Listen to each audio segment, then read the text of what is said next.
Bem, bom dia, boa tarde ou boa noite, dependendo do horário que você estiver assistindo essa apresentação.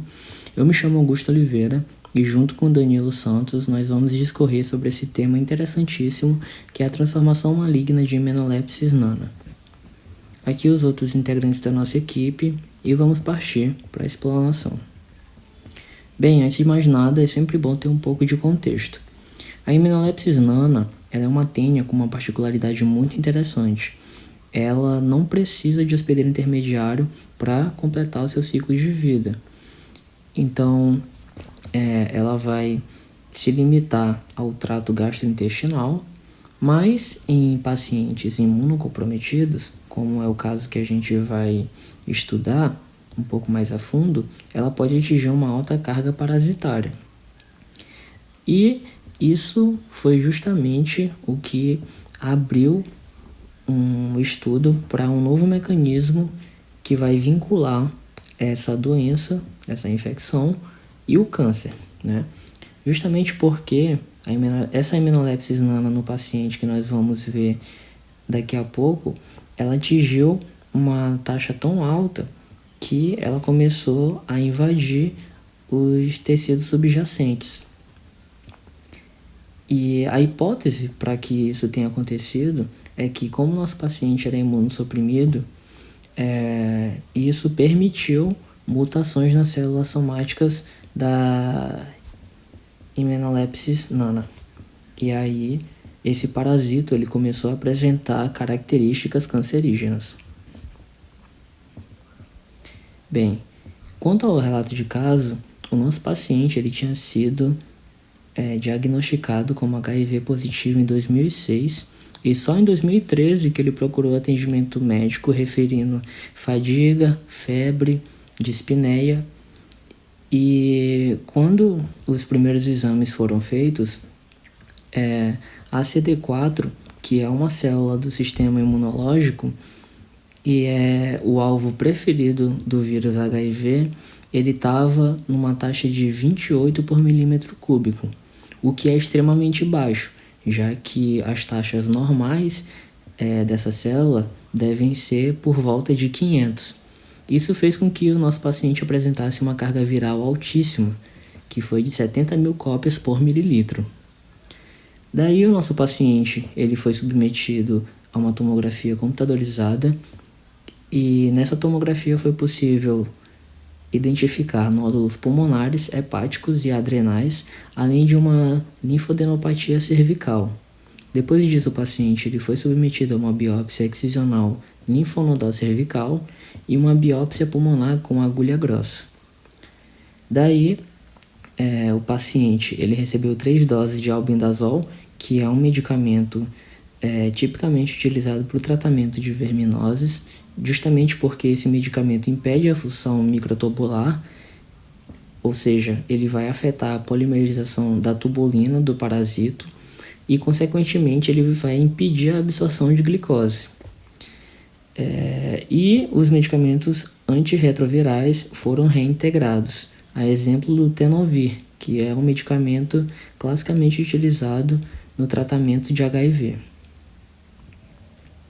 Quanto às características e evolução do quadro clínico desse paciente, os gânglios linfáticos eles se apresentaram como massas nodulares sólidas, grosseiramente anormais. Nós vamos ver as tomografias, nós vamos ver a análise histológica e vocês vão poder perceber justamente essa característica.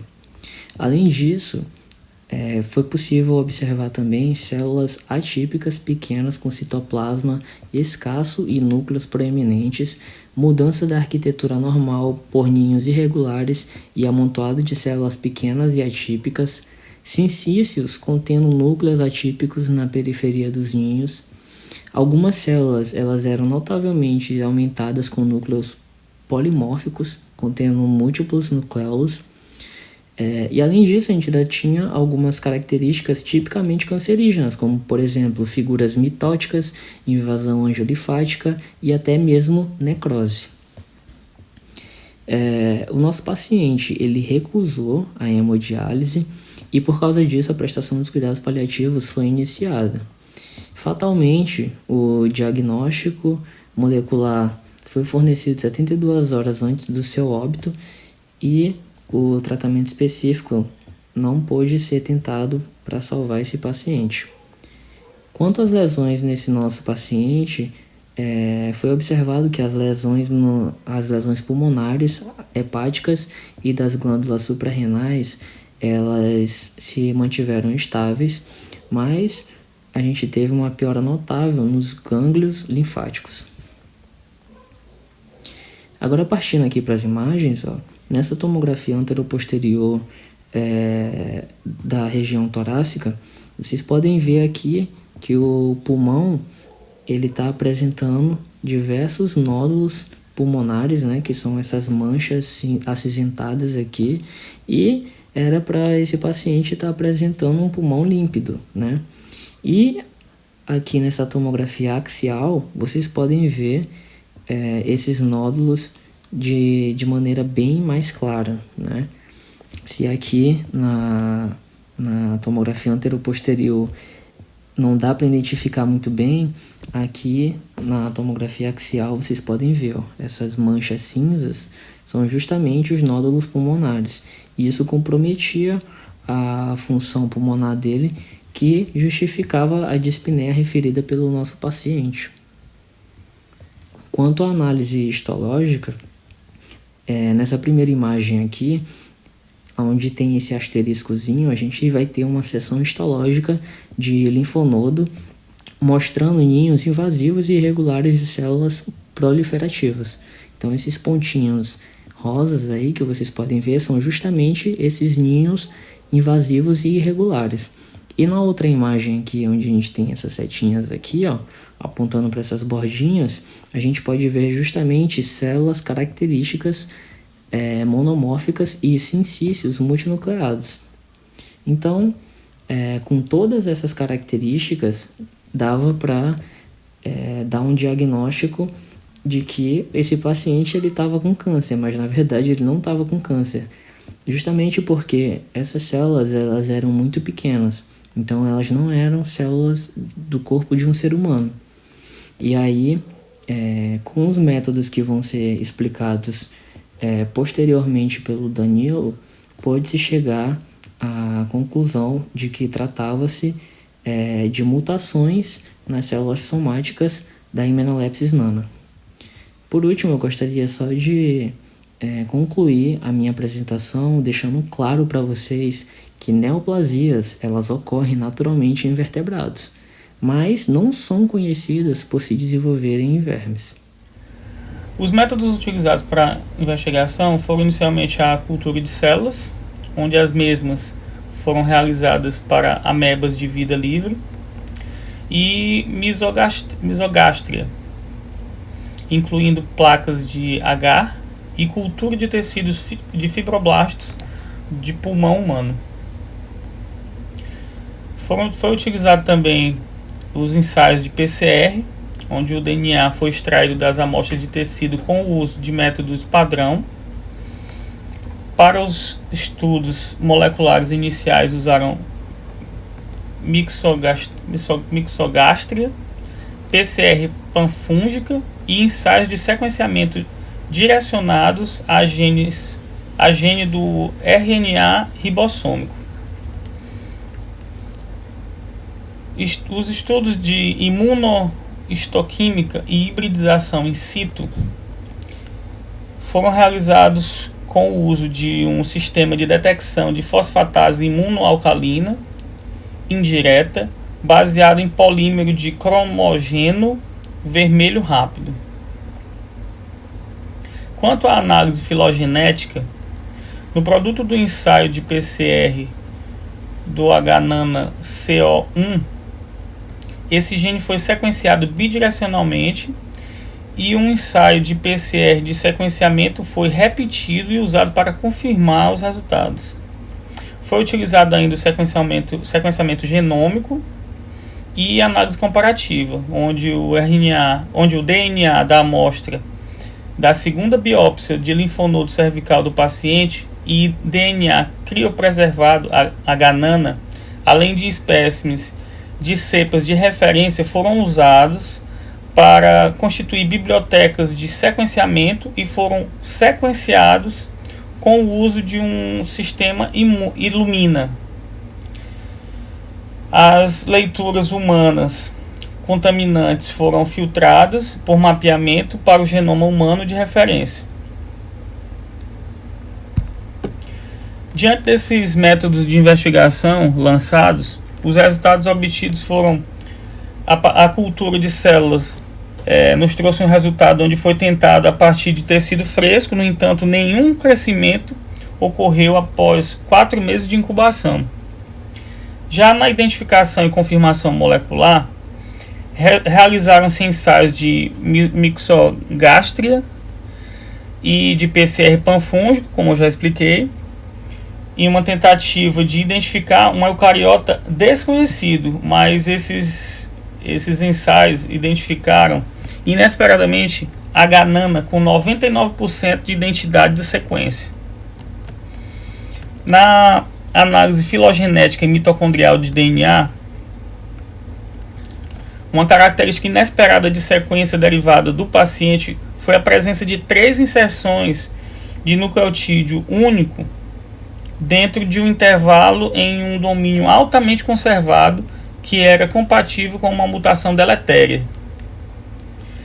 Na análise genômica comparativa, o sequenciamento profundo da amostra do paciente gerou 10,2 milhões de leituras de extremidades pareadas.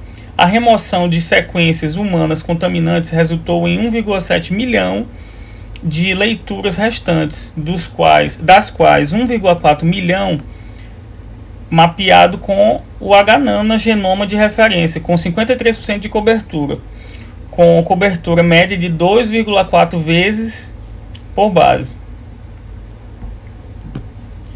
Analisando as imagens A e B, os painéis A e B, a gente pode observar que as células proliferativas são marcadas por meio de uma coloração imunohistoquímica, com o uso de um antissoro policlonal de reação cruzada contra a Taenia solium, antígenos GP50, mostrados no painel A, e nós podemos ver a marcação, a presença delas, né? No painel A, no caso. No painel B, vemos a hibridização in situ com o uso de uma sonda de DNA ribossômico cestódico 18S, o que pode também ser observado a marcação das células de DNA ribossômico da Taenia solium. Com base nesse estudo, a conclusão que fica é que em humanos as células cancerosas são raramente transmitidas por meio de transplante de órgãos ou da mãe para o feto durante a gravidez. Por isso, ressalta-se que a doença humana causada por células cancerosas derivadas do parasita é uma descoberta nova e que é o que traz aqui esse artigo. Esse artigo traz uma descoberta extremamente relevante para a medicina. E parasitas multicelulares que vivem no tecido hospedeiro geralmente possuem mecanismos celulares para invasão do tecido do hospedeiro e evasão imune. Esses mecanismos poderiam ser potencialmente cooptados durante a transformação maligna do hospedeiro, no hospedeiro. Por fim, a interação parasita-hospedeiro que relatamos deve estimular uma exploração mais profunda das relações entre infecção e câncer. É justamente isso que o artigo chama a atenção. A relação infecção-câncer, que não é, quer dizer, que o artigo traz como uma descoberta nova, ela deve chamar a atenção e estimular para um aprofundamento do estudo desse fenômeno, que no caso o artigo traz como um fenômeno novo. Tá? Muito obrigado, pessoal.